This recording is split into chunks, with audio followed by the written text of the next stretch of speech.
여러분은 교회를 생각했을 때 어떤 것들이 떠오르시나요? 아마 저마다 다양하시겠죠? 어떤 분은 기도가 먼저 떠오르시는 분들도 계실 거고, 어떤 분은 찬양, 또 어떤 분들은 뭐 설교, 예배 이런 것들이 떠오르시는 분들이 계실 거고, 또 뭐 다른 분들은 봉사, 선교, 전도, 모임 뭐 등등이 있겠죠. 그리고 계절에 따라서도 좀 다를 것 같아요. 여름에는 여름 성경학교가 떠오를 것이고, 또 겨울이면 성탄절이 떠오르겠네요. 어린 제가 교회를 생각했을 때 떠올린 것은 무엇이 있을까요? 바로 목사님입니다. 가끔 어머니를 따라 평일에 교회를 가도 목사님이 계시고, 또 토요일이나 주일에는 당연하고, 목사님 혼자서 찬양도 하시고 기도도 하시고 말씀도 하시고, 물론 지금은 교회 하면 딱 떠오르는 것이 목사님은 아닙니다. 교회 하면 목사님을 떠오르던 아이가 목회자가 되어 있으니 참 좀 이 설교를 작성하는데 기분이 묘했습니다. 지금 교회를 생각하면 바울이 늘 그의 편지에서 사용한 인사말이 떠오릅니다. 오늘 본문에도 등장하죠. 하나님 우리 아버지와 우리 주 예수 그리스도입니다. 저는 교회를 생각하면 이 두 가지가 떠오릅니다. 교회는 이른 우리를 찾기 위한 아버지 하나님의 계획 안에 우리 주 예수 그리스도의 사랑이 있기 때문입니다. 그 어느 교회도 하나님 아버지와 그리고 예수 그리스도 없이 세워진 교회는 단 한 교회도 없습니다. 여러분 모두 잘 아시겠지만 이 교회라는 단어는 건물을 지칭하는 단어가 아니었습니다. 모임을 지칭하는 단어입니다. 교회의 회자도 뜻을 찾아보면 모이다 또는 모임을 의미합니다. 헬러어를 살펴보면 교회를 에클레시아라고 합니다. 다들 한 번쯤은 들어보셨죠? 이 말은 당시 그리스 로마 사회에서 도시 행정을 위한 정치 모임 등을 의미하는 단어로 사용하였습니다. 하지만 구약 70인역에서는 하나님 백성의 모임을 의미하는 것으로 사용하였죠. 이런 뜻을 고려했을 때 교회는 세상에 있는 여타 다른 모임과는 확연히 다른 것을 알 수 있습니다. 구별된 정체성과 목적을 가진 모임이 바로 교회입니다. 교회라는 것은 건물이 아니라고 말씀드렸죠. 교회는 한 사람 한 사람입니다. 우리 한 사람 한 사람이 교회죠. 구별된 정체성과 목적을 가진 저를 포함한 여러분 한 사람 한 사람이 모인 우리가 바로 교회입니다. 바울은 고린도 교회에 보내는 편지의 인사말에서 편지의 수신자인 고린도 교회의 너희가 어떤 사람들인지 분명히 밝히고 시작합니다. 세상에서 살아가는 그리스도인들 한 사람 한 사람이 그리스도인이자 교회라는 것을 드러내고 시작합니다. 그 정체성과 목적을 잊지 않기 위해서죠. 바울이 이 편지를 쓴 이유도 문제가 많은 이 고린도 교회에게 너희가 이 세상의 교회로서 그 정체성과 목적을 잊지 말라라고 당부하기 위해서 쓴 것이죠. 바울은 이 고린도 교회에 있는 하나님의 교회를 두 가지로 표현합니다. 첫 번째는 그리스도 예수 안에서 거룩하여지고 성도라고 부르심을 받은 자들입니다. 두 번째는 각 처에서 우리 주, 곧 그들과 우리의 주 되신 예수 그리스도의 이름을 부르는 모든 자들입니다. 요약하자면 이렇습니다. 부르심을 받은 자들과 그리고 부르는 자들입니다. 우리가 하나님과 관계에서 절대 잊지 말아야 할 것이 있는데 그것은 바로 은혜입니다. 우리는 이 은혜를 보다 쉽게 이해하고 또 말하기 위해서, 표현하기 위해서 은혜를 선물이라고 합니다. 하지만 우리가 이 선물을 이야기할 때 분명하게 알아야 할 것이 있습니다. 바로 선물과 보상이라는 것이죠. 이 둘은 확연하게 차이가 납니다.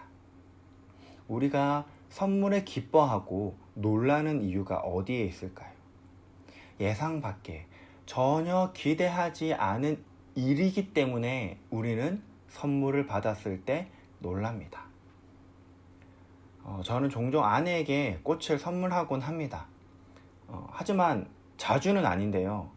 이 꽃다발을 사서 집에 두면 이상하게 고양이가 그 꽃을 뜯어먹더라고요. 여튼 이 꽃을 사서 집에 가면 아내는 무척 놀라고 또 행복해합니다. 무슨 특별한 날도 아니고 또 그런 걸 받을 어떤 행동도 하지 않았기 때문이죠. 하지만 보상은 다릅니다, 여러분. 무엇인가 전제가 있어야 합니다. 어떤 바탕이 있어야 하죠. 어떤 특별한 날이다. 또는 어떤 특별한 행동을 했다. 어떤 조건이 되는 이 선물이 아니죠. 이 보상을 받을 어떤 조건이 있어야만 합니다. 이런 의미에서 우리는 하나님께 은혜 받은 사람들입니다. 어떤 은혜요? 어떤 은혜일까요?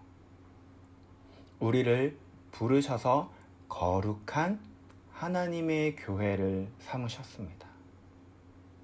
여러분, 우리가 어디를 봐서 거룩합니까? 어디를 봐서 깨끗하고 어디를 봐서 우리가 구별된 존재들일까요?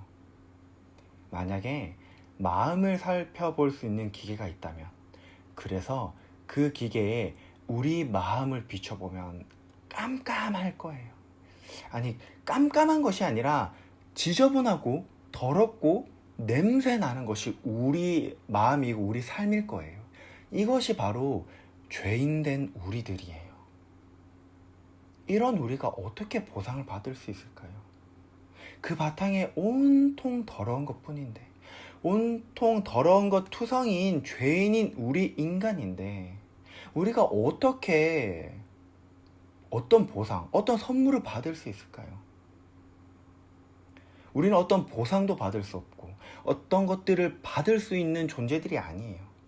하지만 하나님께서는 그런 우리의 어떤 행동이나 전제되는 조건을 보신 것이 아니죠.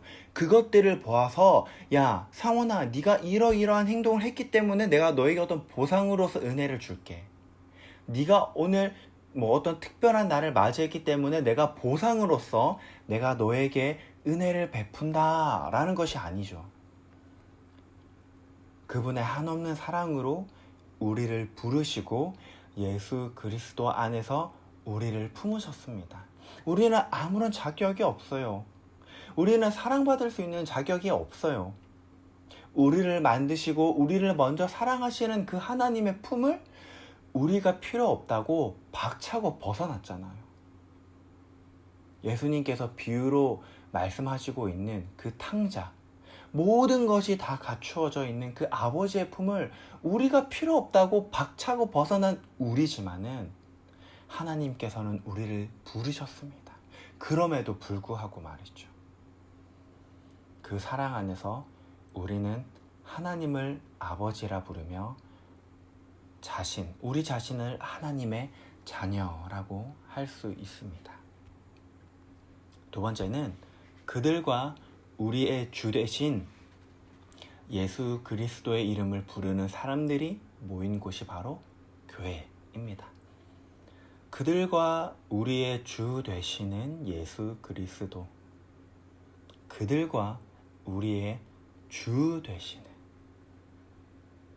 여러분, 우리의 주가 정말 예수님 한 분입니까? 여러분의 주가, 나의 주인, 나의 모든 것이 오직 예수 그리스도이십니까? 우리는 얼마나 신앙생활하기 편한 시대에 사는지 모릅니다. 이 당시에 예수 그리스도가 나의 주라고 고백하면 그때 기다리는 것은 오늘날처럼 조롱과 비난이 아니었어요. 자신의 목숨이었습니다. 예수가 나의 그리스도이시오, 나의 주인이라고 고백하는 것은 내 목숨을 죽음으로 몰아넣는 자살 행위였다고요. 그럼에도 불구하고 이들은 과감하게 예수가 나의 주라고 고백합니다. 나를 하나님의 교회로 부르신 아버지 하나님의 사랑에 표현하여서 고린도 교회도 예수 그리스도를 나의 주라고 불렀습니다. 이 얼마나 놀라운 하나님 사랑 안에 있는 아버지와 자녀의 친밀함입니까? 하지만 이제부터 우리가 고린도전서 말씀을 새벽마다 나누면서 조금씩 알게 되겠지만, 이 고린도 교회는 바울로부터 이런 칭찬을 들을 교회가 아니었어요. 오늘 나눈 1장 5절에서 7절 말씀을 보면 고린도 교회에 대한 칭찬이 이어지죠. 모든 언변과 모든 지식에 풍족하다. 그리스도의 증거가 너희 중에 견고하다. 너희 모든 은사가 부족함이 없다. 그런데 여러분, 세상에 진짜 이런 엉망인 교회가 없었어요. 새벽부터 너무 강하게 말씀드리는 것 같지만 정말 개판이었습니다. 개판 5분 전인 교회가 아니고 개판인 교회였습니다. 이들의 말은 교만하여 교회를 어지럽혔고요. 지식도 자신을 합리화하는 도구였습니다. 성령께서 주신 이 은사는 교회를 분열하는 요소였습니다. 그럼에도 바울이 이 고린도 교회를 칭찬하는 이유는 이 교회가 하나님의 은혜로 그리스도 예수 안에 있는 존재임을 깨닫기 위해서입니다. 고린도 교회 상황을 고스란히 우리 각자에게 적용해 볼까요? 우리 또한 똑같아요, 여러분. 우리에게 주신 은사, 우리에게 주신 달란트를 우리 자랑으로 사용합니다. 알게 모르게 이 나의 달란트, 주께서 주신 나의 달란트지만은 교회를 세우고 하나 되게 만들라고 주신 이 달란트, 섬김의 이 능력으로 주신 이 달란트를 다른 성도들을 무시하고 주님께서 주신 은혜를 내 능력인 양 자랑하고 교만하게 드러내고, 그럼에도 불구하고 주님은 이런 우리를 오늘도 부르십니다. 오늘도 그 사랑의 품에 품으십니다. 우리는 주님의 은혜 없이는, 하나님의 사랑 없이는 서 있을 수가 없습니다. 오늘부터 우리가 고린도전서를 새벽마다 나눕니다. 바울의 편지를 통해서 우리가 하나님의 음성을 듣는 그 어느 때보다 귀한 시간이 되기를 저는 간절히 소망합니다. 고린도 교회에 전하시는 이 하나님의 말씀이 곧 나의 말씀, 곧 우리 교회의 말씀이 되어서 하나님의 은혜 안에 풍성한 그리스도의 사랑을 나누는, 그리하여서 우리가 이 몸된 교회, 그리스도의 몸된 교회를 온전히 이루는 우리 교회가 되기를 간절히 소망하고 기대합니다.